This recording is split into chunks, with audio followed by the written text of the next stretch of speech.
Boa tarde, pessoal. Boa tarde. Meu nome é Ademar Gevaer, eu sou editor da revista UFO, acho que vocês conhecem, ou já devem ter ouvido falar sobre ela. E eu sou um pesquisador de discos voadores, faço parte também de uma comunidade de estudiosos que está ligado à revista UFO e ao Centro Brasileiro de Pesquisa de Discos Voadores. E essa é a terceira vez que eu tenho a honra de ser convidado para falar no Campus Party. Da primeira vez, eu falei sobre a abertura ufológica do governo brasileiro.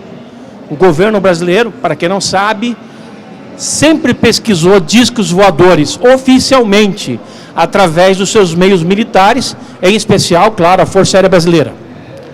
E manteve esses programas secretos durante algum tempo. Nós fizemos um movimento para pedir ao governo que liberasse os arquivos. E esses arquivos foram liberados.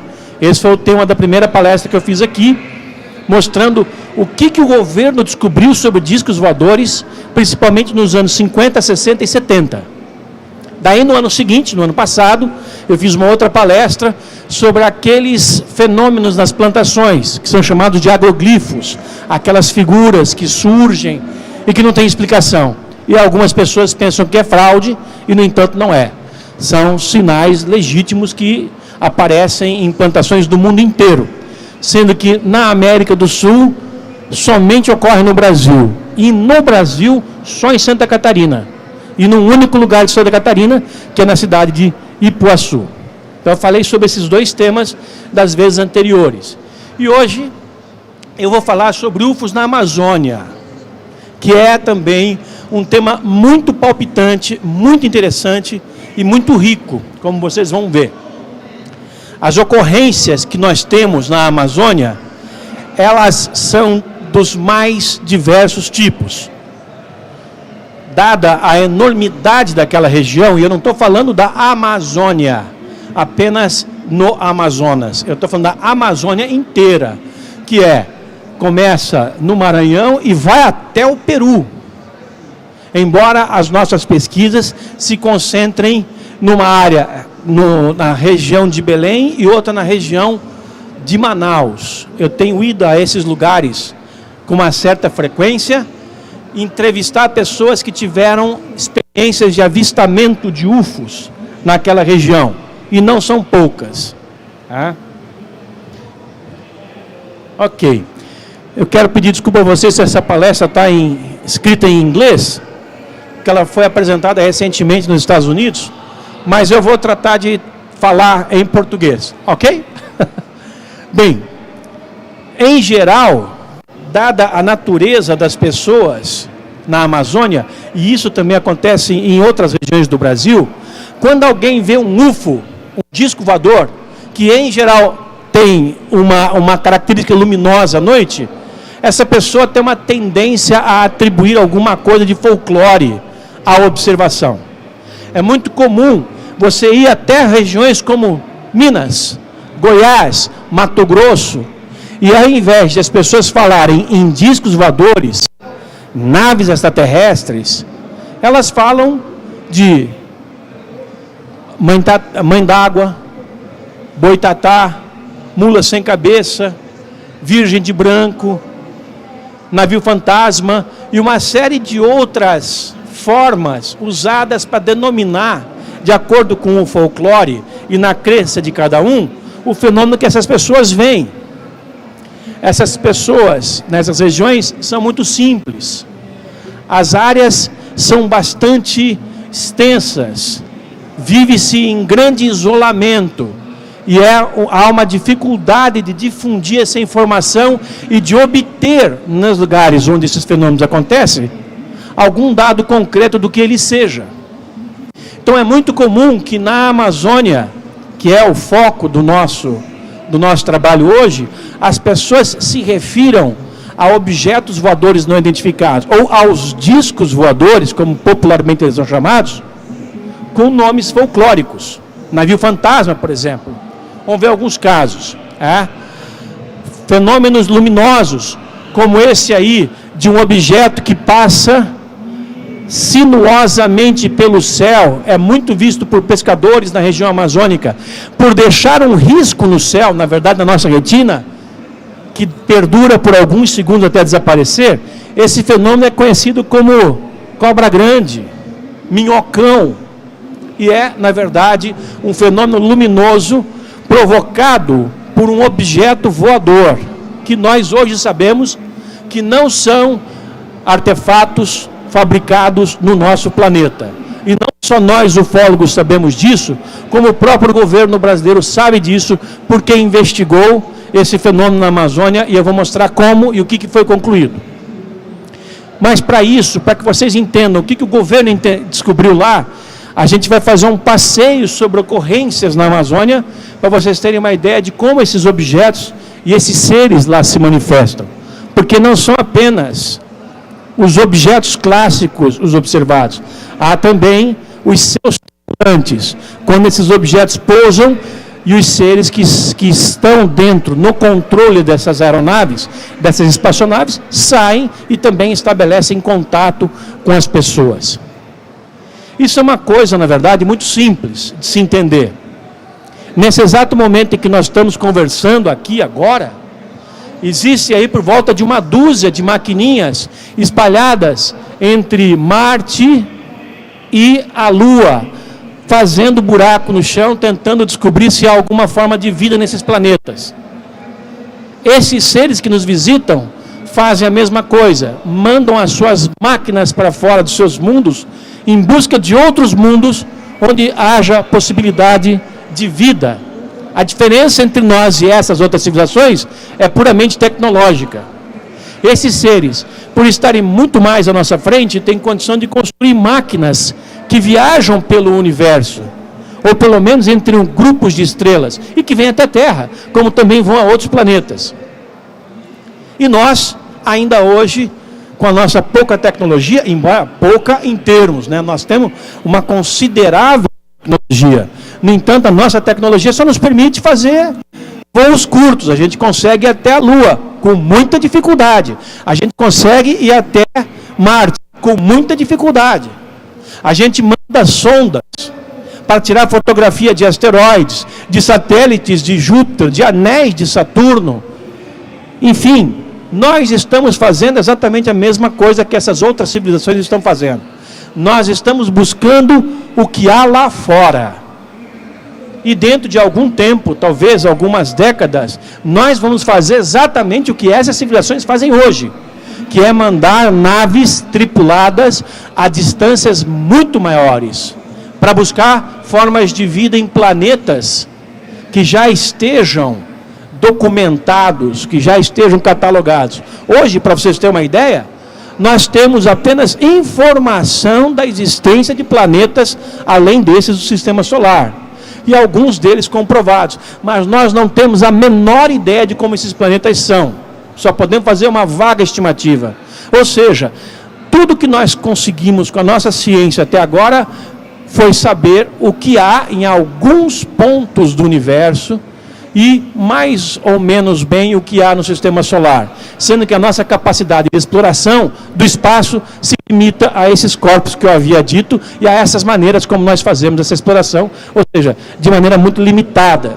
É por isso que muita gente pensa, pô, mas é tão impossível de seres extraterrestres mais avançados viverem, que as distâncias interestelares são muito grandes, eles não poderiam vir aqui e por causa disso que os discos voadores não existem. Pois é, se discos voadores não existissem, então aí nós teríamos um grande dilema à frente. Porque aí nós teríamos que concluir que não há outros seres fazendo o que nós estamos fazendo, que tenham mais capacidade do que nós, que vivam em civilizações mais avançadas, o que poderia ser um paradoxo. É evidente que existem inúmeros níveis de civilizações, de avanços nessas civilizações, e há aquelas que são um pouco mais avançadas do que nós, aquelas que são muito mais avançadas do que nós, aquelas que são infinitamente mais avançadas do que nós, talvez por terem surgido imensamente há mais tempo do que as anteriores e até mesmo do que a civilização terrestre. E do mesmo modo que existem as civilizações mais avançadas, existem naturalmente as mais atrasadas. Vamos dizer que numa escala de 0 a 10, nós estamos no nível 5 de avanço tecnológico. Vai haver muitas no número 6, no número 7, no nível 8, 10, e muitas no nível 4, 3, 2, enfim. De todas as formas. Deve haver por aí civilizações que ainda comem carne crua porque não descobriu o fogo. Enquanto há outras que já lograram a proeza de viajar pelo espaço com segurança, com tranquilidade, com eficiência. Entram numa nave aqui e vão para um outro planeta como querem, como nós fazemos entrando num carro aqui e ir para alguma cidade do interior do estado de São Paulo, ou qualquer outro lugar. Pois esses seres estão vindo até aqui e ainda são objeto de certa incredulidade, de certo ceticismo. A ciência ainda reluta em abordar essas ocorrências, por mais documentadas que elas estejam. E os fatos estão aí para qualquer um ver. A Força Aérea Brasileira, por exemplo, investigou discos voadores aqui no estado de São Paulo, nos anos 50, 60, 70 e 80, chegando a muitas conclusões. E na Amazônia também. E lá, voltando ao nosso tempo, ao nosso tema, a Força Aérea concluiu que nós estamos sendo visitados por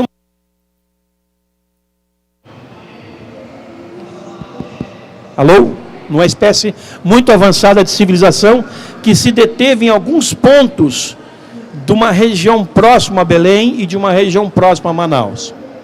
Esses casos, no entanto, já são conhecidos das comunidades ribeirinhas, principalmente, que é onde se concentra a maior parte da população, há muito tempo. E lá, dada as circunstâncias de superstição, de religiosidade, de ignorância das pessoas, os fenômenos, quando observados, recebem nomes diversos e, como eu falei, sempre ligados a alguma coisa do folclore. É muito comum, por exemplo, os pescadores dos inúmeros rios da Amazônia verem o que eles chamam de navios fantasmas, é um outro nome folclórico. É fantasma por quê? Porque é um objeto profusamente iluminado, porém acima da água. Um típico disco voador. Um caso, inclusive, que já foi fotografado em inúmeras circunstâncias. Esses fenômenos podem ser vistos e podem ser conhecidos nas mais variadas regiões da Amazônia. Eu conheci casos desses tipos em vários pontos por onde eu estive. É muito incomum andarmos por lá e conversarmos com a população e não ouvirmos esses relatos. Eu diria que a cada 10 pessoas com quem você conversa na Amazônia, 9, se não as 10, vão te contar alguma história relativa a esses fenômenos. E as pessoas são simples, elas não fantasiam. Há pessoas lá que não têm sequer um rádio, que dirá uma televisão. Pessoas que vão para uma cidade, que saem do seu vilarejo, à beira de algum rio, e que vão à sua cidade, uma vez a cada 2, 3 anos, se é que algum dia foram. Eu conheci gente que nunca conheceu uma cidade grande. E é gente morando a 200 ou 300 quilômetros de Manaus, pelo Rio Negro. Coisa aí de umas 6, 8 horas de barco. Essas pessoas, como esses pescadores, nos dão depoimentos muito límpidos. Diferentemente das pessoas que vivem nos meios urbanos, que têm acesso à informação e que podem, entre aspas, contaminar a informação do avistamento com alguma ideia preconcebida ou com alguma coisa que essa pessoa viu em algum ponto da literatura, da internet, da televisão. A poluição está por aí e a ufologia trata de fazer uma peneira, um filtro dos casos para obter eles mais genuínos, mais descontaminados. Pois na Amazônia, a vantagem da pesquisa é que ela resulta sempre em casos descontaminados, porque as pessoas são muito simples e te dão depoimentos muito vívidos. E eu vou mostrar alguns depoimentos para vocês aqui, alguns casos que eu ouvi lá. As pessoas moram em condições também muito simples, são muito religiosas, as famílias são numerosas. E é muito comum também que a família inteira tenha tido experiências, desde da criancinha até a bisavó, e trocar informações. Porque muitas vezes esses fenômenos estão permanentes em determinados lugares por gerações. parece que, em certa quantidade, até certo ponto, algumas dessas civilizações que já estão vindo à Terra há muito tempo, fazem uma monitoração do que nós realizamos aqui, ficando residentes em vários lugares durante gerações. É o equivalente a dizer que desde o século XIX, passando por todo o século XX, as pessoas que moraram em determinadas áreas relatam sempre o mesmo fenômeno. Por exemplo, eu morei durante muito tempo em Mato Grosso do Sul, e lá eu pesquisava casos no Pantanal. Há algumas regiões no Pantanal em que gerações inteiras, há décadas, vêm observando o mesmo fenômeno. E sempre, claro, dando nomes folclóricos para eles. As pessoas também são muito religiosas. E, curiosamente, em atos religiosos, como procissões como essa daí, as pessoas têm observado fenômenos coletivamente. Dezenas e às vezes centenas de pessoas andando juntas numa procissão ou num enterro, que lá leva a comunidade inteira para o cemitério para fazer o enterro do fulano que morreu. Todas as pessoas observam o fenômeno. É muito curioso. Pessoas simples, nativos, inclusive os indígenas da Amazônia, também têm uma riqueza enorme de histórias sobre discos voadores, que, claro, eles também os tratam de uma maneira supersticiosa. Inclusive seres que visitaram algumas dessas tribos e tiveram contato com os índios, como eu vou mostrar no final dessa apresentação, um caso bastante conhecido já no Brasil e no exterior, de uma tribo indígena das mais proeminentes do Brasil, que teve um contato próximo, muito próximo, com um ser espacial. Crianças também são testemunhas de avistamentos ufológicos. E, curiosamente, elas não têm medo do fenômeno. Ao contrário de crianças que têm o mesmo tipo de experiência em cidades maiores, em regiões mais urbanas. Há também na Amazônia, em muitos lugares, uma profusão de vestígios arqueológicos que dão conta que esse fenômeno já vem sendo observado há muito tempo. Desde há milênios, nossos ancestrais, que moraram em inúmeros lugares, registravam esse fenômeno, o fenômeno dos discos voadores, nas mais diversas localidades do mundo. Você hoje vai a certas cavernas, em alguns lugares como o Saara, como a Espanha, como a Ilha da Páscoa, como a América do Norte, como certas regiões da América do Sul, até mesmo do Brasil, e até mesmo aqui de São Paulo, a exemplo de Peruíbe, e você encontra nessas cavernas, ou nesses paredões, inscrições feitas há 30, 40, 60 mil anos, que são chamadas de inscrições rupestres, arte rupestre. No Brasil, um dos pontos mais conhecidos de acúmulo de artes rupestres é a Serra da Capivara, mas também há muito na Chapada Diamantina, na Chapada dos Veadeiros, na Chapada dos Guimarães, lugares que foram habitados há 30, 40, 50 mil anos. E, no entanto, nessa arte rupestre, em que os nossos antepassados deixavam registrados o seu dia a dia, há desenhos de naves espaciais exatamente iguais àquelas que hoje uma testemunha aqui da vizinha Sorocaba, por exemplo, poderia nos desenhar se tivesse visto um fenômeno. O típico prato fundo, com um prato raso em cima, com uma cúpula. O típico disco voador. Esses desenhos também estão presentes em muitas regiões da Amazônia, provando a ação desses seres naquela região. E, inclusive, seres com características humanoides, só que de grandes proporções.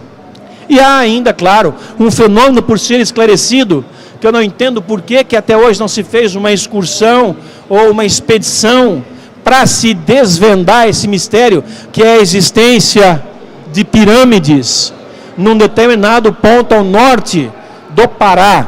Pirâmides com bases quadradas, exatamente iguais às pirâmides do Egito. Há uma que foi descoberto pelo professor Roldão, que infelizmente depois desistiu de fazer uma busca mais concreta por esses achados arqueológicos. Pirâmides na Amazônia, Exatamente. Porque as pirâmides, vocês sabem, elas não estão só no Egito. As pirâmides estão pelo mundo inteiro. Há pirâmides na Índia, há pirâmides na China, há pirâmides por toda a América Central, pela Península de Yucatán, pela América Central, pela América do Sul, pelo norte da América do Sul, em alguns lugares do Chile, do sul do Chile, inclusive.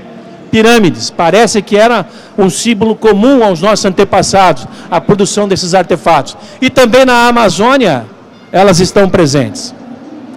Mas vamos a alguns casos de observação de discos voadores, de interação direta com o fenômeno que eu registrei nessa parte do Brasil. Eu trouxe 4 casos para apresentar a vocês e vou descrevê-los como eu os ouvi das testemunhas. O primeiro caso ocorreu com essa senhora, a dona Luzia Nascimento de Moraes, que mora numa casinha na vila de Acajatuba, e a vila de Acajatuba fica na Baía de Acajatuba, que é um Paraná, entre aspas, do Rio Negro. Paraná é como eles chamam um afluente naquela região. Às vezes eles chamam de furo também, quando um afluente leva a água de um rio para um outro rio, há um furo. Ou quando é apenas um afluente, eles chamam de Paraná. Essa senhora é um exemplo de caso ufológico que vocês encontram com abundância lá. Ela estava na cozinha dessa casa, uma casa de pau a pique, com o marido e com o irmão do marido. Quando ela, olhando pela janela da cozinha, ela viu um objeto se aproximar e parar no ar. Olhou no chão e numa clareira que há na parte de trás da propriedade dessa senhora, uma casinha bem humilde, ela viu um ser que ela imaginou que fosse do exército, porque esse ser estava vestido com uma espécie de farda. Ela havia visto fotos, ela havia visto pessoas do exército que já passaram por ali fazendo algum tipo de missão, e ela imaginou que aquele ser que ela viu fosse do exército, porque tinha uma roupa inteiriça. O ser veio caminhando, e não parou quando chegou na parede da casa. E ela se estranhou quando ela viu que ele então passou a caminhar pela parede, subir pela parede. Daí pulou, num gesto de grande agilidade, para cima do telhado da casa. Quando aquele objeto que estava mais distante, emitindo o som de uma máquina semelhante ao de uma máquina de costura, foi se aproximando, ficou bem próximo do telhado da casa, e aquele ser, que ela já tinha desistido de imaginar que fosse do exército, ela já estava convencida de que não era um ser que para ela tinha poderes sobrenaturais. Esse camarada pulou para cima do objeto, entrou por uma porta do objeto e o objeto se afastou. Esse é um caso impressionante. Essa mulher me repetiu essa história em 1997 e depois novamente em 2010, quando eu estive lá e a reencontrei. E nessa ocasião ela me contou novas histórias que ela viveu ao longo do período. Às vezes dos UFOs apenas, das naves, e às vezes dos tripulantes. Porque essas naves têm que ter tripulantes. Às vezes eles são chamados de ufonautas, ou são chamados de ocupantes. E sabe o que é o maior barato desses seres? Eles são exatamente iguais a qualquer um de nós aqui, ó. Eles não têm várias pernas, tentáculos, eles não têm 8 olhos, eles têm um corpo exatamente igual ao do ser humano. Eles têm 2 pernas, 2 braços, um tronco, uma cabeça, um pescoço. A cabeça tem 2 olhos, tem um nariz no meio, tem uma boca embaixo do nariz, tem 2 orelhas, uma de cada lado. Eles são exatamente iguais a nós. E isso se repete ao longo da história da existência ou da manifestação de discos voadores em todo o mundo. Em 99,9% das vezes em que um UFO pousou e um tripulante saiu, visto à distância ou tendo contato com uma testemunha, um ser humano, uma pessoa que ali estivesse, esses seres foram descritos sempre em 99,99% dos casos. Ou seja, a cada 1000, no máximo um caso diverge. Os outros 999 casos, os seres tinham formato humano. Numa indicação claríssima de que a humanidade não está confinada no planeta Terra, ou não está confinada ao planeta Terra, mas está espalhada por muitos planetas, vivendo por aí. Só que em alguns deles, essas humanidades, elas evoluíram mais rapidamente, ou tiveram um início no seu processo de avanço tecnológico há mais tempo do que nós, e estão, portanto, à nossa frente. E tem hoje condições de fazer voos interplanetários e chegar até aqui e ir assustar a pobre velhinha Dona Luzia lá na vila de Acajatuba, a coisa de uns 80 quilômetros a oeste de Manaus. Esse é um caso muito interessante. Está aí a senhora com o macaquinho na mão. O macaquinho que está aqui na mão, não é aquele ali é o marido, tá? O outro caso também bastante interessante, que é um exemplo de uma ocorrência que se encontra muito lá. Ela aconteceu com o Nailson. O Nailson, quando eu o conheci e estive com ele pela primeira vez, numa viagem em 2001 ou 2002, ele já tinha tudo aquilo ali de filho. No ano passado que eu estive lá, ele já tinha o dobro. Lá não tem televisão, lá não passa trem, lá não tem o que fazer, vamos fazer filho. Bom, o Nailson é o seguinte, ele é pescador, ele mora no arquipélago de Anavilhanas. Ele cansou de ver essas bolas de luz aparecer, surgir em cima da canoa de onde ele estava pescando, e ele se joga no rio e vai para lá, vai para cá. Um dia ele encheu o saco e pegou a espingarda dele e atirou nesse objeto. Uma vez, 2 vezes, 3 vezes. E ele era bom de pontaria. Ele conta com orgulho que ele caça paca, e paca às vezes são pequenas, no meio da mata e acerta um tiro a 100 metros de distância. Isso é uma proeza. O objeto que ele diz, em que ele diz ter atirado, era um objeto grande, que ele estimou como tendo um diâmetro de 5 ou 6 metros e não estando a mais de 100 metros de distância entre umas árvores. Então ele tem certeza que ele acertou no UFO, no objeto, mas o objeto nem se mexeu. Isso também é muito comum, pessoas atirarem em UFOs. As pessoas muitas vezes agem por reflexo. Em certas regiões do país, as pessoas andam armadas, de repente estão lá no seu cavalo, no seu campo, no seu carro, em algum lugar, vem aquele objeto, tem uma sensação de que aquilo é algo hostil, desce chumbo, manda chumbo. E, em alguns casos, infelizmente, houve um revide por parte desses seres, e isso causou algumas tragédias. Por exemplo, o vigia de um quartel em Alegrete, no extremo sul do Rio Grande do Sul, numa noite que ele estava de guarda, ele viu um objeto vir sobre o quartel, e ele não sabendo o que fazer, não sabendo a quem pedir instruções, ele abriu fogo. Abriu fogo e a bala que ele desferiu voltou e se alojou próximo do joelho esquerdo dele. E ele não tratou direito, ele teve que amputar a perna. É um caso raro. Há casos de perseguição de discos voadores por caças das Forças Armadas de vários países do mundo. Aqui, inclusive, no Brasil, isso já aconteceu. Bem, o Nailson, para sua felicidade, atirou e o objeto nem se mexeu. Ficou ali e depois foi embora. E continuou voltando dias, semanas, meses depois, sem nunca parar. É também um tipo de caso que encontramos com muita regularidade naquela área do Brasil. E há um outro, que é o terceiro dessa sequência de 4. Não me lembro se são 4, são 3. São 4 ou 3. É deste homem aqui.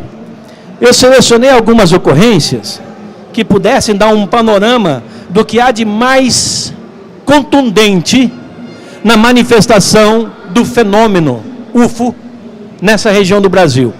Quando eu me refiro a fenômeno UFO, eu estou incluindo avistamentos, pousos, contatos. Para vocês terem uma ideia mais clara de como isso acontece, a cada... A cada 100 avistamentos, ocorre um pouso. A cada 10 pousos, em média, é visto um tripulante. A cada 3, 4 observações de tripulantes, nós temos o que chamamos de abdução, quando a pessoa é levada para bordo do disco voador. Então, para vocês terem uma ideia, os avistamentos, então, são bastante comuns, tanto de dia quanto de noite. Já os pousos, que é quando a ufologia fica mais quente, porque aí a gente tem a evidência física para examinar, que são as marcas deixadas pela nave, esses são mais raros. E, evidentemente, que a observação de tripulantes é ainda mais rara. Bem, entre a grande quantidade de ocorrências que englobam o fenômeno UFO, está um para o qual nós não temos ainda explicação, mas que é muito interessante, e que ocorreu a esse senhor do terceiro caso que eu estou apresentando.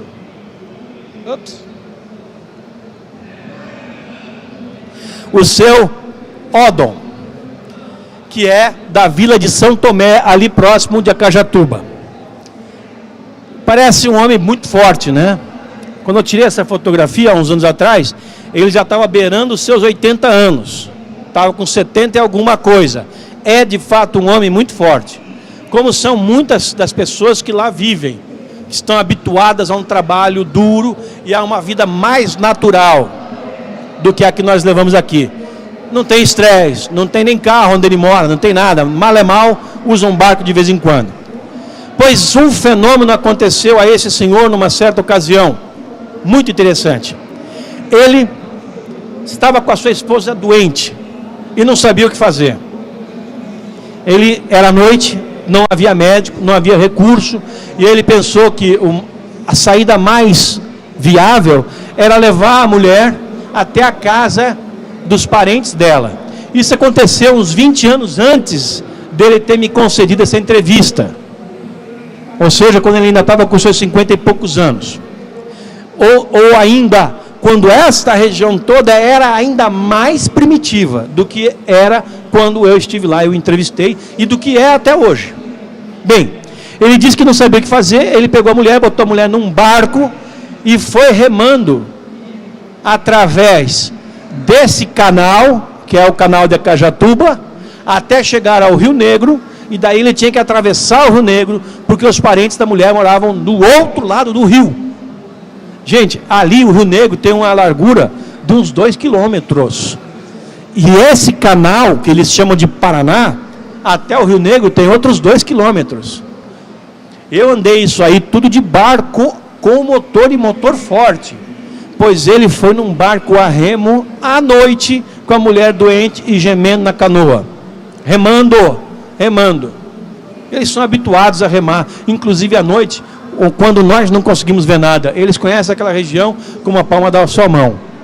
Pois no meio do caminho da travessia, uma bola de luz, sempre uma bola de luz, se aproximou da canoa e se sobrepôs à canoa, de tal forma que iluminou tudo ao redor. E os peixes começaram a saltar para fora da água, como é comum quando você ilumina muito intensamente, com um farol de milha, por exemplo, a um rio. Os peixes pulam para fora, em busca da luz. Ele não sabia o que fazer, só que ele remou mais rápido. O medo tomou conta dele, e da mulher gemendo. Ele não sabia o que fazer, ele remou mais rápido. Quando ele chegou no outro lado do rio, ele constatou que a esposa estava bem melhor. E ela, inclusive, pôde sair da canoa com um pouco de ajuda dele, mas praticamente sozinha. Ou seja, ela se curou naquele final de percurso da travessia do Rio Negro, enquanto aquela bola de luz persistentemente ficava sobre a cabeça dele. Esse é um caso espantoso. E ele é apenas um exemplo de um tipo de casos que ocorrem em muitos lugares. Histórias como essas a gente colhe em vários pontos, de pessoas que estiveram, por exemplo, numa situação próxima de um UFO e que tinham algum problema e que se curaram. Talvez por algum tipo de energia emitido pelo objeto, nós não sabemos, nós não temos explicação. Mas os casos são impressionantes. Se tivéssemos tempo, eu contaria mais alguns para vocês aqui. Há muitos. Esse é um outro caso também bem interessante e que, como os anteriores, ilustra um grupo de ocorrências muito semelhantes que se repetem regularmente na Amazônia. Dessa vez aconteceu com esse ex-caminhoneiro, o Zé Rodrigues, que faleceu no ano passado em decorrência de problemas que não tem nada a ver com o seu avistamento. Ele mora na ilha de Colares, que fica no Rio Amazonas. No Rio Amazonas de um lado e Rio Guajará-Mirim do outro lado. O canal Guajará-Mirim passa por ali, que foi palco da Operação Prato, sobre a qual eu vou falar daqui a pouco. Ele acordou numa certa noite e, espantado, foi para fora porque ele ouvia um ruído e viu, ele mora bem de frente para a água, numa prainha chamada Humaitá, da ilha de Colares, e ele viu uma dança de luzes no céu. Era um objeto maior e objetos menores que saíam de dentro do maior faziam alguma movimentação por ali, como que sondando alguma coisa, e depois retornavam para o objeto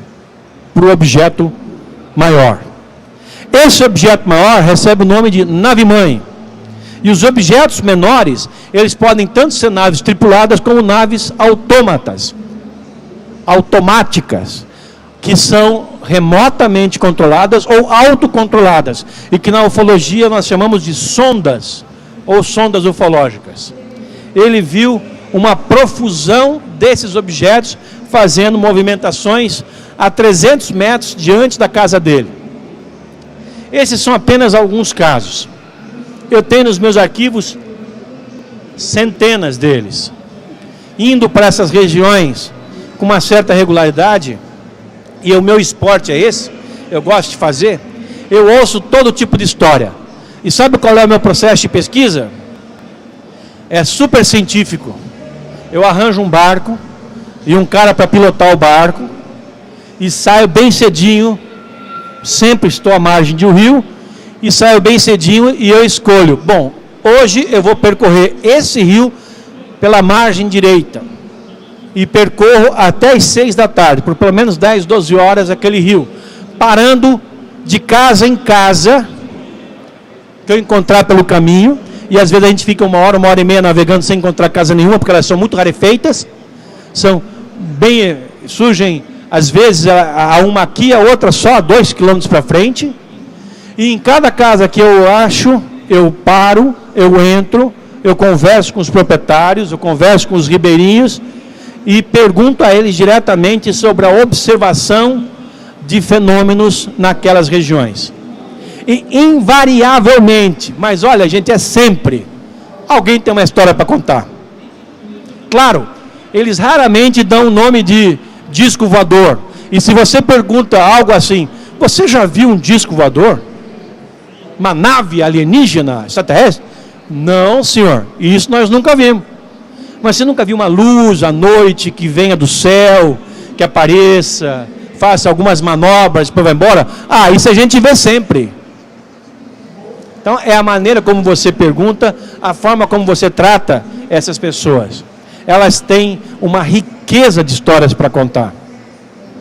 Uma riqueza. Nessa região, nessas duas regiões particulares que eu frequento mais, a região de Anavilhanas, no Rio Negro, a 200 quilômetros a oeste de Manaus, e a região da Ilha de Colares, a 150 quilômetros a leste de Belém, é onde se encontra a maior quantidade de ocorrências, pelo menos entre aquelas que eu investiguei. Agora, o que esses seres estão fazendo na Amazônia, não sabemos. Há alguma teoria já expressada por estudiosos de que eles estejam ali com algum propósito de preservação ou de conhecimento da enorme biodiversidade que existe naquela região. Mas tudo é especulação, a gente não tem comprovação de que eles estejam ali para fazer exatamente isso. Nós não sabemos. Agora sabemos que as observações são documentadas, inclusive, pelo governo brasileiro. Até porque muitas destas ocorrências de discos voadores, tanto de dia quanto de noite, são registradas pelos radares do SINDACTA, o Centro Integrado de Defesa Aérea e Controle de Tráfego Aéreo. O SINDACTA É uma rede de radares pelo Brasil inteiro que controla tudo que se passa no nosso espaço aéreo, com raras exceções, em alguns spots onde o radar talvez não penetre, onde haja alguma anomalia que o radar não tenha a precisão que tem nos demais. Então, quando aparece um objeto se manifesta, passa sobre São Paulo, ele é detectado. Não apenas por um, mas por inúmeros radares. A existência de radares agora, do programa CIVAM-CIPAM na Amazônia, permitiu um maior número de detectações, ou melhor, de detecções de objetos voadores não identificados naquela região do país. Em alguns casos, os UFOs chegam a ser fotografados por pilotos de linhas aéreas viajando sobre a Amazônia. E eu trouxe um caso que não é recente, é de 1976, de um voo entre Manaus e Belém, da antiga Varig, atual Gol, em que um objeto em formato de disco foi visto e fotografado pelo copiloto. Esses casos são muito comuns. O que nos leva agora a apresentar a vocês uma outra categoria de ocorrências ufológicas em que houve a demonstração de hostilidade por parte desses seres. Muito bem.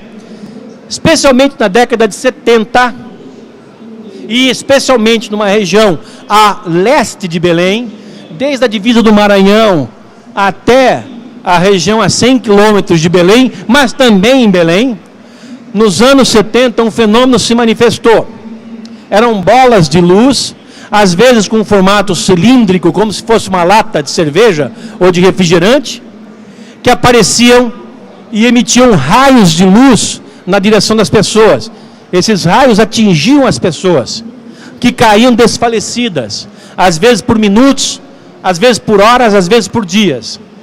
Por causa disso, esses raios, como sugavam a energia da pessoa, e havia a suposição de que esses raios também sugavam sangue das pessoas, suposição essa que depois foi confirmada.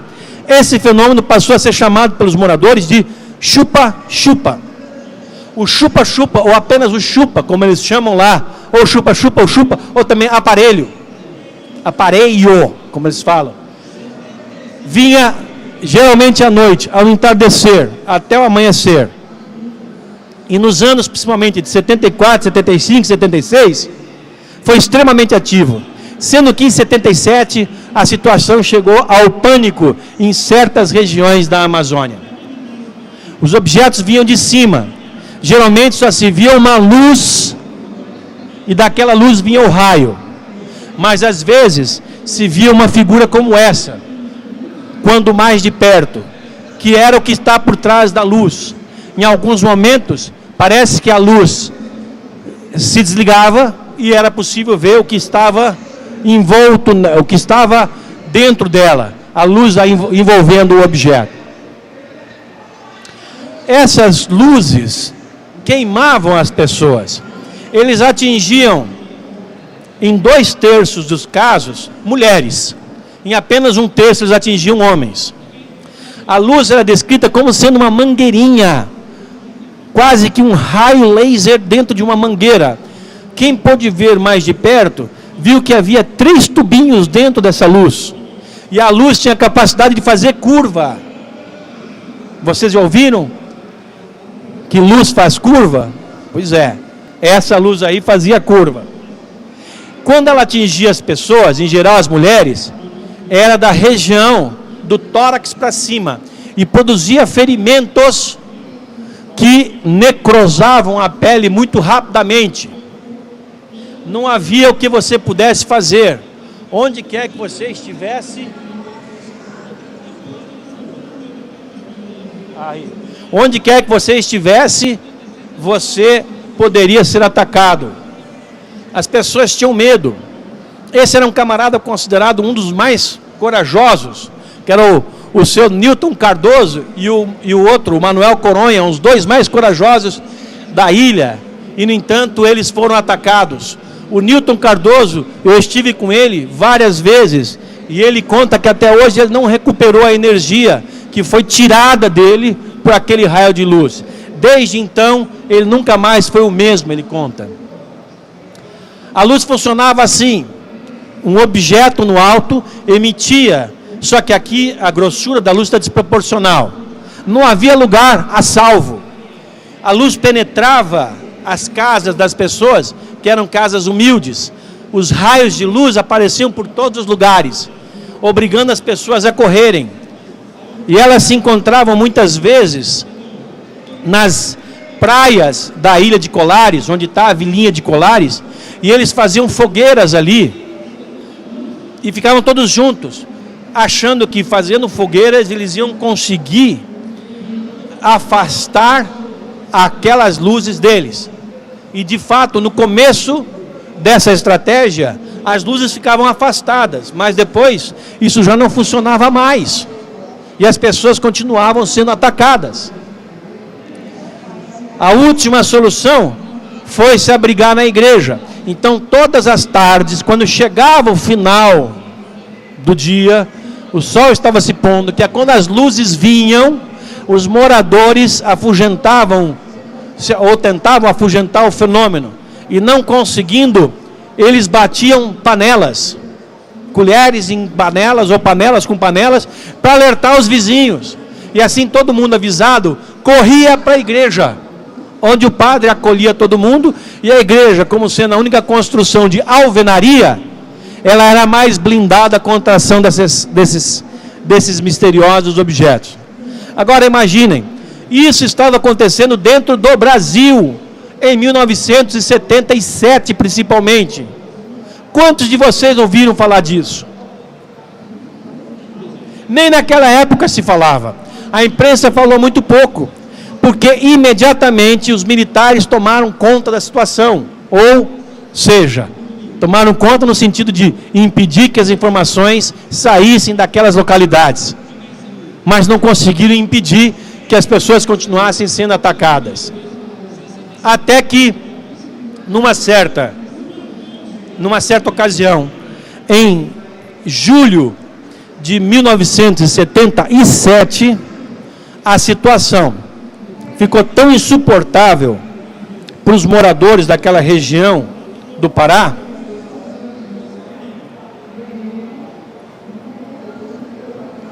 sede, né?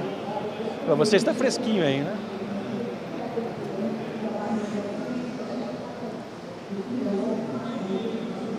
A situação ficou tão insuportável, as pessoas estavam sendo atacadas com uma frequência tão grande, que quase todo mundo foi embora da ilha. A ilha de Colares está lá, gente, vocês podem ir visitar e conhecê-la, eu vi essa história dos próprios moradores. Basta ir a Belém, tomar um ônibus para Colares, vocês vão chegar em Ananindeua, atravessa um ferryboat e vão andar mais um pouquinho, coisa de 3 horas de viagem, vocês estão na ilha de Colares. Ou seja, isso acontecia numa área muito próxima de uma das capitais do Brasil. E a situação ficou tão grave no ano de 1977, que dos 10 mil moradores da ilha, 9 mil foram embora. Só ficaram 1.000. Até o prefeito foi embora, de medo. Restaram algumas pessoas que eu vou apresentar a vocês já nessa palestra. Nessa ocasião, então, alguns moradores foram falar com o governador do estado do Pará e pedir providências. Eles estavam passando fome, eles não podiam mais sair para caçar, nem para pescar e nem para plantar, que era do que eles viviam. Então eles estavam passando fome. A solução foi, vamos falar com o governador.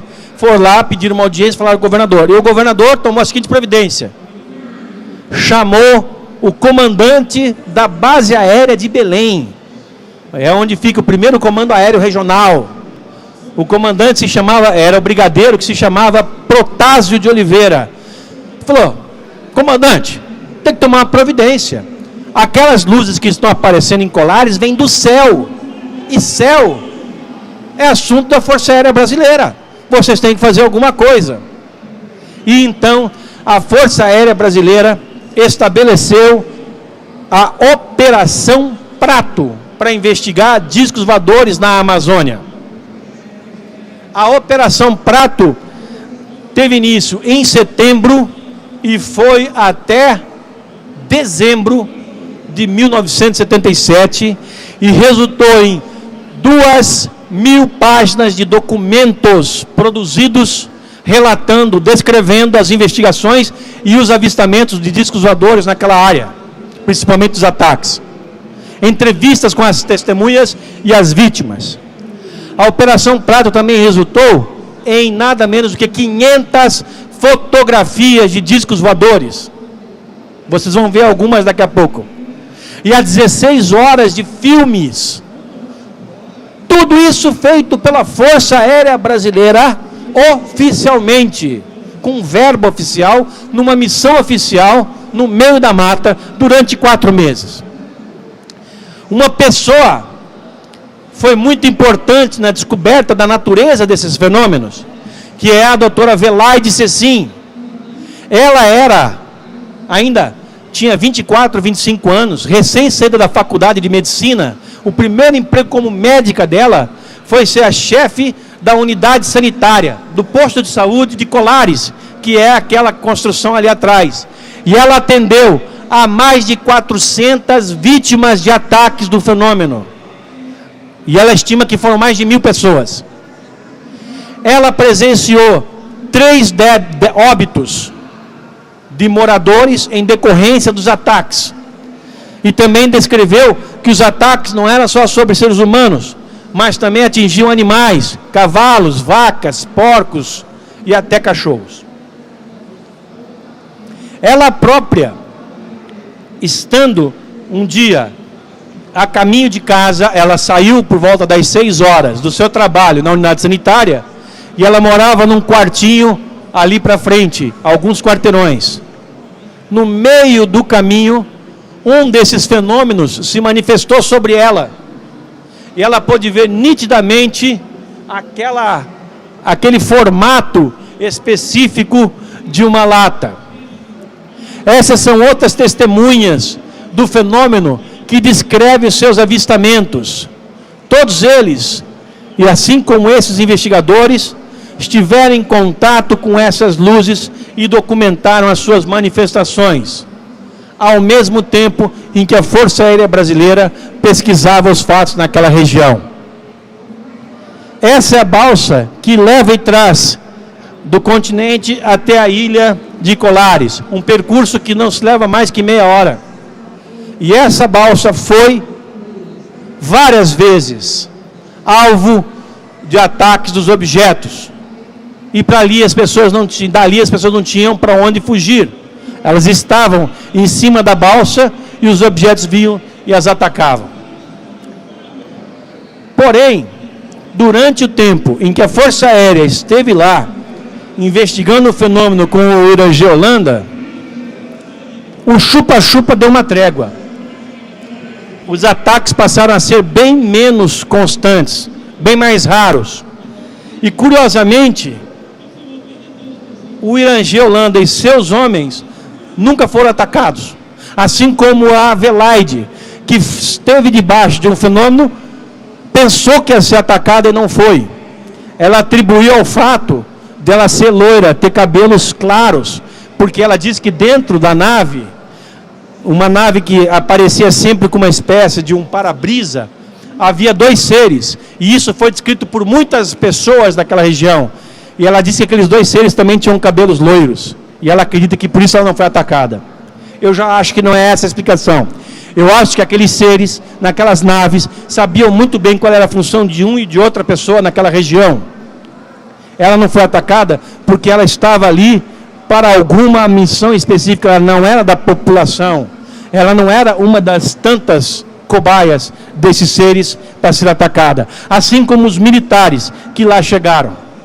Inclusive, quando os militares se estabeleceram na ilha, eles montaram um acampamento inicialmente na praia de Humaitá, que fica de frente para o rio Amazonas. Nas primeiras noites, nada aconteceu, mas a partir de algumas semanas, os fenômenos começaram a surgir sobre o acampamento dos militares, que tiravam fotos, que filmavam, tudo.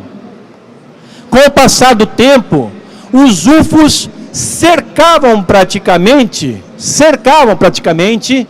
os acampamentos dos militares, mas não atacavam ninguém.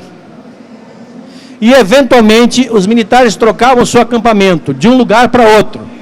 Eles uma vez fizeram a troca da praia de Humaitá para a praia de Machadinho, que fica a uns 5 quilômetros. É uma outra praia mais para oeste. E os objetos voadores que passaram a rondar o primeiro acampamento, começaram a rondar o segundo acampamento. O homem que descreveu todas essas coisas impressionantes era esse aí, o Irangê Holanda, que na ocasião era capitão e que se aposentou da Força Aérea Brasileira como coronel. Coronel Irangê Holanda. Esse homem foi nada menos do que a pessoa encarregada pelo comandante da base aérea de Belém para organizar a Operação Prato.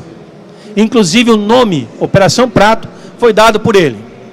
Ele foi comandante da Operação Prato. Ele que determinou tudo o que foi feito durante a Operação Prato. Ele que comandou a coleta de informações a partir das testemunhas e vítimas. Ele que comandou o registro fotográfico do fenômeno. Ele que comandou as filmagens que foram feitas ainda naquela época de película. Era filme de película, não era filme digital. Nós estamos falando de 1977. Nem vídeo havia. Era película. Super 16 milímetros e Super 8 milímetros. Esse é o homem. Eu tentei conversar com ele durante várias ocasiões. Nos anos 80, nos anos 90, tentei localizar e eu ia encontrar ele em Belém e tentava convencer a me dar um depoimento sobre a Operação Prato, que eu já sabia que tinha acontecido, e ele não abria, porque ele ainda estava na ativa. Mas numa certa ocasião, em 1997, em que eu dei uma entrevista ao programa Fantástico, falando sobre isso, ele já estava aposentado, morando numa casa de praia em Cabo Frio, e ele na manhã seguinte, na segunda-feira seguinte, me ligou, falando: Jevaer, assisti o seu programa ontem, o programa Fantástico, a sua entrevista, gostei, e quero te dizer que aprovo o que você está fazendo, você tem mesmo que falar que isso aconteceu, e eu vou te ajudar. Se você quiser, hoje eu posso falar contigo. Nas ocasiões em que você me procurou, eu não podia, que eu ainda tinha compromisso com a Força Aérea. Agora não tenho mais, eu estou aposentado, e se você quiser, venha me procurar e eu vou te contar tudo que você quer ouvir. Eu fui ao Rio, imediatamente para entrevistá-lo. Eu e o co-editor da revista UFO, Marco Antônio Petit. E nós passamos 2 dias com esse homem, que nos contou detalhes de como ele comandou uma operação oficial da Força Aérea Brasileira para investigar discos voadores durante 4 meses na Amazônia. Oficialmente. Como eu lhes falei, cerca de 2.000 páginas de documentos foram produzidos, de um total que se estima de 1.000 casos registrados. Durante os dias em que os militares estiveram lá, eles conversavam com as testemunhas do fenômeno, com as vítimas dos ataques do chupa-chupa. E durante a noite, eles faziam vigílias para tentar filmar, para tentar documentar o fenômeno. Aqui estão algumas páginas. Essas páginas mostram mapas detalhados, inclusive onde se vê a rota que os discos voadores tomavam e como eles se movimentavam. Todo um trabalho feito com o rigor da metodologia científico-militar de apuração de casos. Dentro da Operação Prato, havia pelo menos 30 homens da Força Aérea Brasileira, todos, ou a boa parte deles, treinados. Gente que conhecia de aeronáutica, de astronomia, de meteorologia, de geologia, de física, pessoas que tinham capacidade de avaliar o fenômeno. E logo de cara o fenômeno foi dado como de origem não terrestre. Aquilo que estava se manifestando lá não tinha origem na Terra. As naves, e isso foi declarado nos documentos da Operação Prato, não tinham origem neste planeta. Aqui nós temos mais alguns mapas em que se pode ver o detalhismo do trabalho, que em algumas ocasiões foi conduzido com a cooperação de militares americanos, que vinham ao Brasil especificamente para isso. Eu pedi para fazerem desenhos coloridos dos objetos descritos nas páginas oficiais. Esse é o famoso disco voador. Um prato de sopa com outro invertido sobre o primeiro, fazendo movimentos. Isso foi um avistamento em novembro de 77, às 19 horas da noite, na ilha de Colares. Documentado pela Força Aérea Brasileira. Esse é um documento oficial. Depois me lembrem de dar a vocês o endereço na internet, onde vocês podem baixar 400 páginas desses documentos em formato PDF e verem por si mesmos a gravidade do assunto. Nesse outro documento da Força Aérea Brasileira, que está muito mal reproduzido, infelizmente, nós temos a descrição de como era o fenômeno. O fenômeno, que se chamou chupa-chupa, era uma nave num formato de uma lata de cerveja, como essa daí, que tinha uma janela grande, um para-brisas grande, e dois seres. As pessoas costumavam chamar esses dois seres de casal. Eles eram um casal. E a Adelaide os descreveu como sendo de cabelos loiros. Em outras ocasiões, as pessoas chamam eles de japoneses, porque eles tinham os olhos puxados.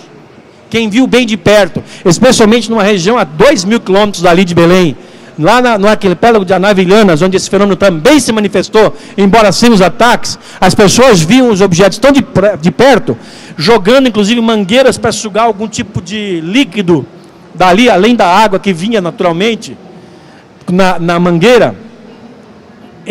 As pessoas descreviam esses seres, os tripulantes das naves, como japoneses. Aí, os objetos faziam movimentos erráticos, poderiam viajar ou voar em qualquer direção.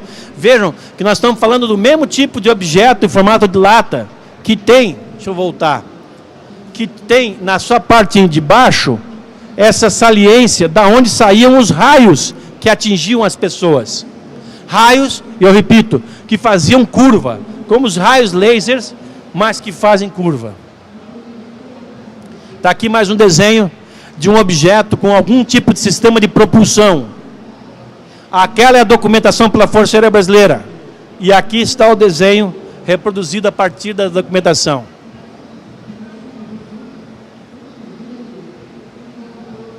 Aqui mais um caso típico de disco voador. Isso foi visto na praia de Arariá, em Santarém, já no sul do estado. E o objeto que o coronel Irangê Holanda gostava de chamar de modelo esportivo. Porque esse objeto, ao contrário dos outros que vinham normalmente pela copa das árvores, vinham da água, esse vinha por baixo. Ele vinha bem rente ao chão. E se aproximava muito do acampamento. O Holanda me declarou que esse objeto chegava a poucos metros do acampamento e ficava parado. E quando algum militar ia naquela direção, o objeto se afastava. Ele tentou fotografar isso inúmeras vezes. E cada vez que ele levava o negativo para revelar, para ver se saía alguma foto, nós não estamos falando dos anos 2000 aí, de 90 e tanto, 2000 e pouco para cá, em que nós temos máquina que você põe o cartão no computador, ou conecta até para o Bluetooth, você revela a fotografia. Naquela época, era um rolo de filme. Quem aqui lembra disso? Olha só, um rolo de filme que você tinha que revelar numa solução e depois fazia o positivo a partir daquele negativo. Quando ele levava aquele rolo de filme para revelar, ele ficava frustrado, porque apesar de ter feito a fotografia com o maior capricho, nada aparecia. E foram semanas disso, esse objeto, o esportivo, aparecendo e ele não conseguindo registrar. Até que ele recebeu de presente de militares americanos, da CIA, que compareciam ali regularmente. Gente, nós estamos falando de uma época em que os americanos mandavam, não que eles não mandem agora, mas naquela época eles mandavam muito mais em toda a América do Sul, e principalmente no Brasil. Se tivéssemos tempo falaríamos sobre isso, mas todos os governos militares que foram colocados nesses países contaram com a ajuda norte-americana, que tinha interesses diretos na América do Sul. E aqui no Brasil, eles tinham uma ingerência em todas as situações militares possíveis. E quando esse fato começou a acontecer na Amazônia, eles vinham ao Brasil regularmente e iam na Amazônia porque queriam saber diretamente do comandante da Operação Prato, do Rangel Holanda, o que se passava. E muitas vezes eles participavam das atividades de pesquisa e vigília dos UFOs naquela ocasião. Pois bem, vendo a dificuldade do Holanda em registrar esse fenômeno, os militares deram a ele câmeras sofisticadas e filmes ultrassensíveis. E a partir do uso desse equipamento, que finalmente ele conseguiu registrar esses objetos menores, que ele chamava de modelos esportivos, que ele dizia que tinham o tamanho de um carmanguia. Vocês sabem o que é um carmanguia? É um carrinho pequenininho que havia nos anos 60, 70. Em algum lugar do mundo ainda há um outro, tá? Aqui já é um objeto grande. Esse é do tipo em que se chama nave-mãe. E vocês vão ver uma foto dela daqui a pouquinho. Havia também objetos em forma de delta, como o B2, que só foi produzido algumas décadas depois. Também registrado na documentação oficial da Força Aérea Brasileira. Vejam algumas fotos. Infelizmente, amigos, as fotos não são nítidas e nem são claras. Mas são as únicas que nós conseguimos. Por quê?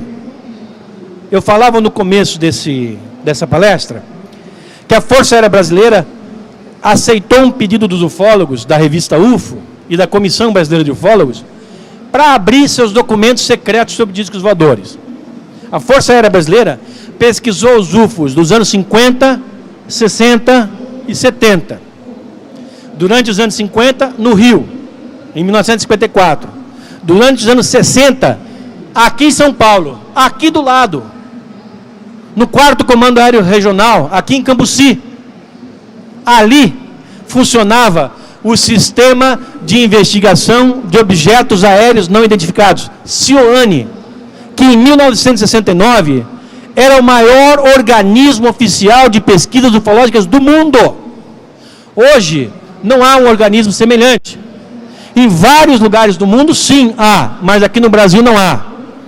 Na América do Sul, existe uma entidade oficial de pesquisas ufológicas dentro da Força Aérea Uruguaia, em Montevidéu, cujo comandante é o coronel Ariel Santos, que eu tive a oportunidade de entrevistar. No Peru, existe o Departamento de Investigação de Fenômenos Aéreos Anômalos, como são chamados os discos voadores lá. O atual diretor é o comandante José Júlio Vucetich Abanto, que eu entrevistei há 3 meses. Na Argentina, existe o Centro de Investigações de Fenômenos Aéreos Anômalos também, da Força Aérea Argentina. No Chile, há uma entidade semelhante, chamado Centro de Estudo de Fenômenos Aeroespaciais. E assim no continente há 5 entidades oficiais de pesquisas ufológicas abertas. Você pode mandar informação e eles te respondem. E as informações que eles coletam estão na internet. No Brasil nós tivemos isso em 1969. E a central de operações era aqui do lado, no 4º Comando Aéreo. É dali que iam equipes de investigação desse fenômeno, militares, para várias regiões do Brasil. Eles iam para todo o interior do estado de São Paulo, sul de Minas, Rio de Janeiro, Paraná, Santa Catarina, Rio Grande do Sul, Nordeste, investigar o fenômeno. Bem, nós sabemos disso há muito tempo, só que os documentos produzidos, tanto nos anos 50, quanto nos anos 60, aqui no Ciônia, como os documentos dos anos 70, da Operação Prato, às vezes vazavam, e a gente tinha posse disso. O restante ficava guardado. Nós então fizemos em 2004 um movimento para pedir ao governo que abrisse os seus documentos, entre eles os documentos da Operação Prato, fotos, tudo. E o governo cedeu e abriu das 2.000 páginas, perto de 400 páginas do que aconteceu na Amazônia. E das 500 fotografias, 150 fotografias foram liberadas. Claro que o governo não liberou o principal, o mais quente, o mais contundente, o mais sério. O governo liberou aquilo que dava para liberar. E, infelizmente, essas fotografias são de baixa qualidade. As boas, muitas delas eu vi, dentro de uma unidade da Força Aérea Brasileira em Brasília, as boas não foram liberadas. Não foram ainda. Nós continuamos com a nossa campanha pedindo para o governo liberar o resto. Por isso que as fotos são assim, com baixa qualidade. Essa é a nave-mãe, que foi registrada naquele documento como aquele outro formato que eu mostrei agora há pouco. A situação chegou a tal ponto que o Irangê Holanda teve um contato direto com o tripulante de uma dessas naves. E isso aconteceu no final de 1977, no final do mês de dezembro. Ele relatou isso e desenhou, inclusive, a descoberta que ele fez. Ele estava num barco no rio Guajará-Mirim, fazendo uma pesquisa, quando uma nave de grandes proporções praticamente pousou do outro lado do rio. Era uma nave que ele descreveu como tendo 100 metros de comprimento. Ela estava na vertical. Era como se você visse um avião sem as asas, só o cilindro na vertical. Esse objeto ficou estático, parado ali, durante algum tempo. E o Holanda registrando tudo aquilo ali com filmes e câmeras de fotografia.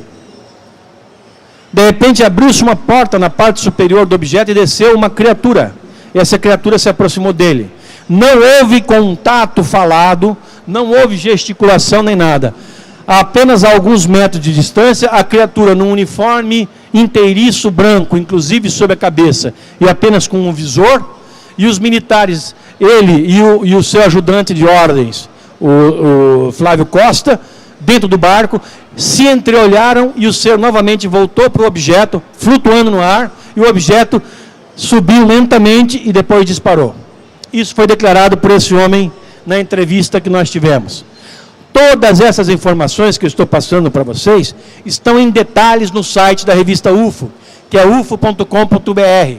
Basta colocar na área de busca Operação Prato ou o Irangê Holanda, ou Holanda, com 2 L's, que vocês vão encontrar dezenas de artigos que eu escrevi e que os meus colegas também da revista UFO, que investigaram os UFOs na Amazônia, também escreveram e tudo foi publicado.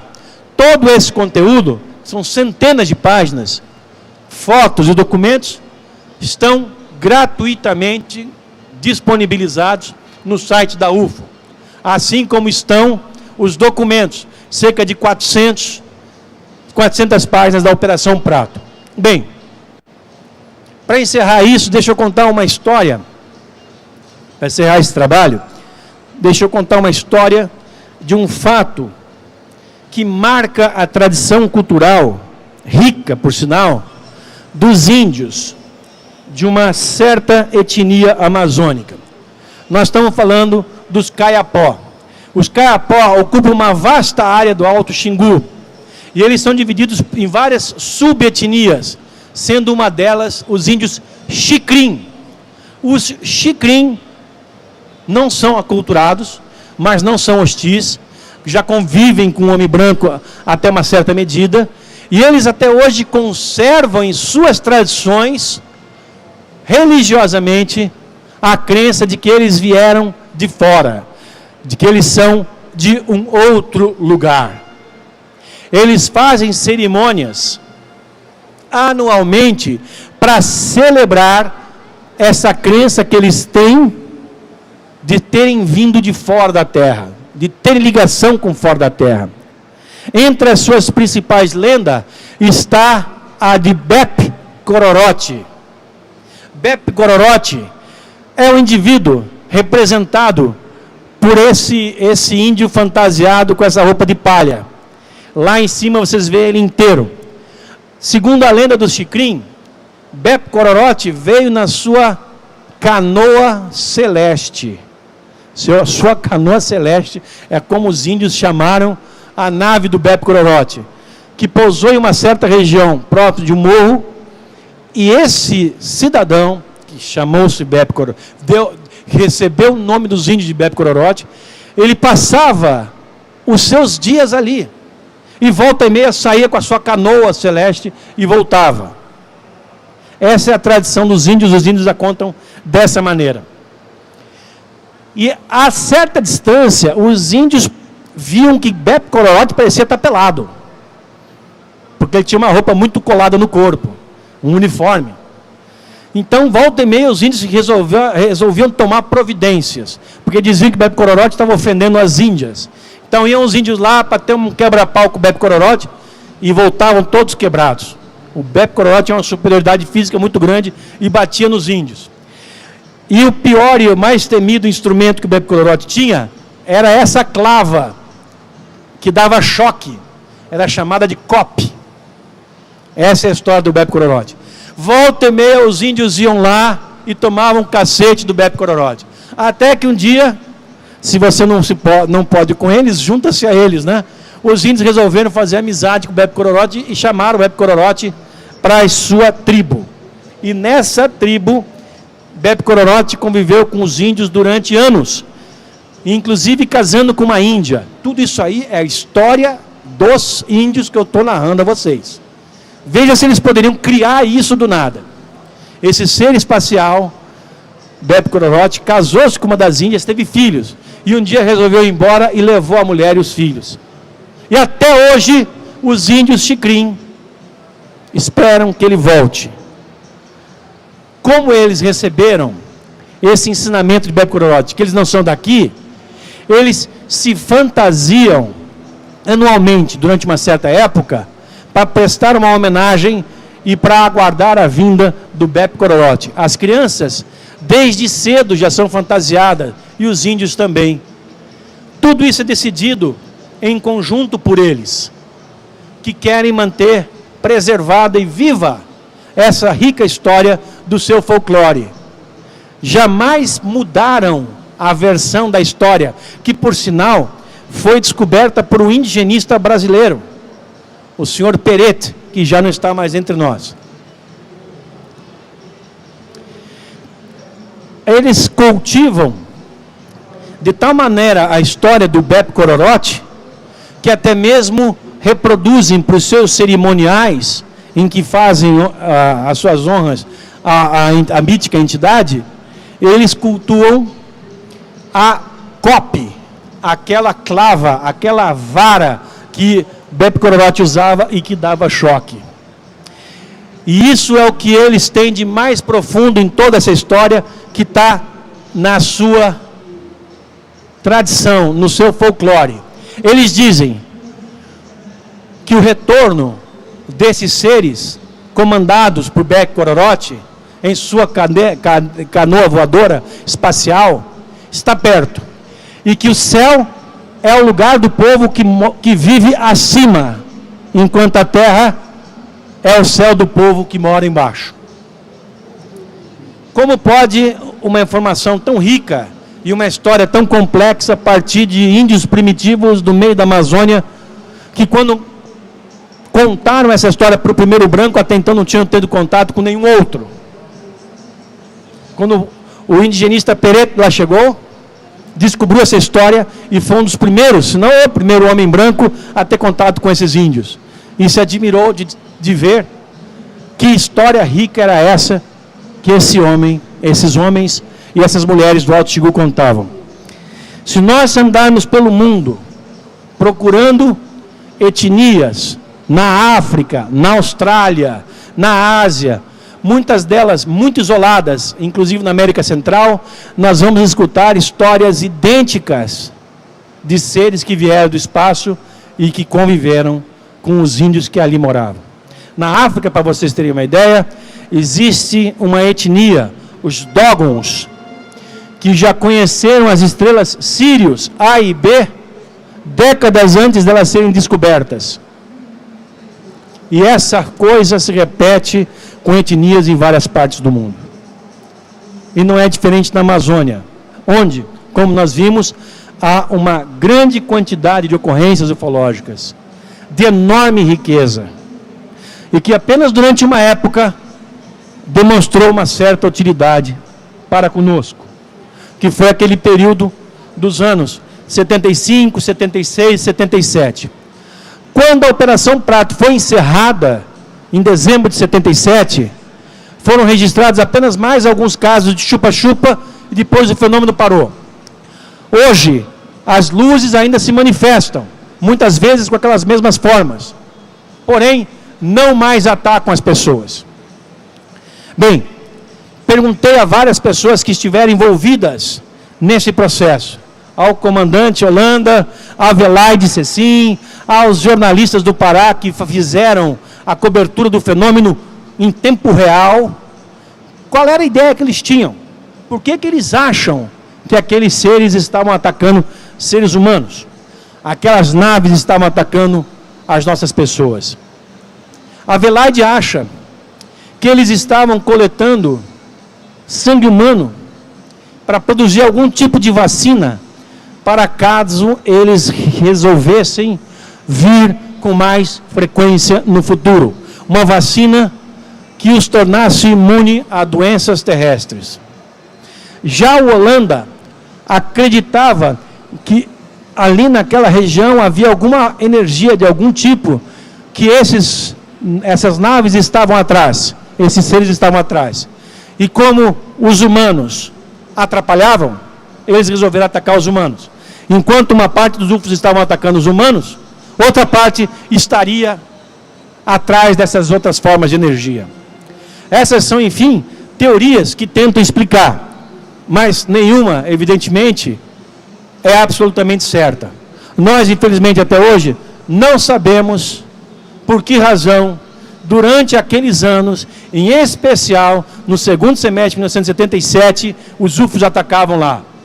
Mas nós sabemos hoje, de maneira comprovada, inequívoca, indiscutível, que a Força Aérea Brasileira fez a sua pesquisa, coletou grande parte de informações, grande monta de informações e documentou o fenômeno das mais variadas formas. O que é equivalente a dizer, de maneira oficial, o governo brasileiro tem a confirmação das visitações extraterrestres que ocorreram na Amazônia naquela época.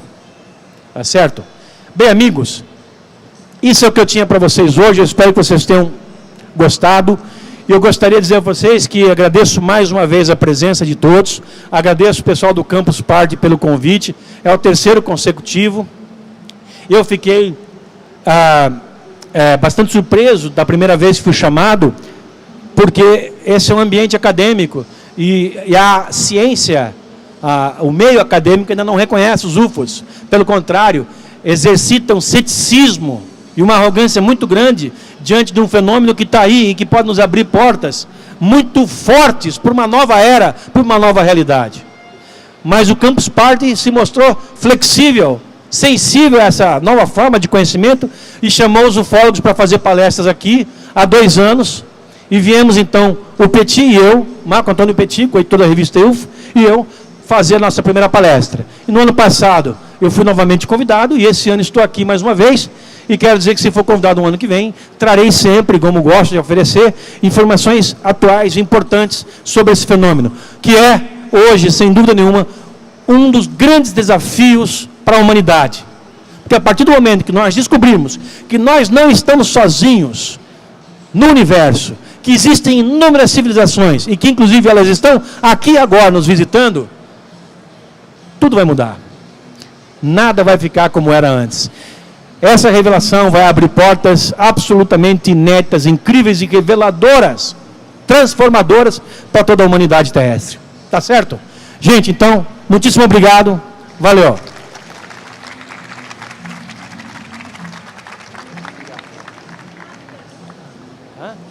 Se alguém quiser fazer pergunta, vem até aqui, eu respondo aqui, porque eu acho que nós temos um problema com o tempo aqui, né?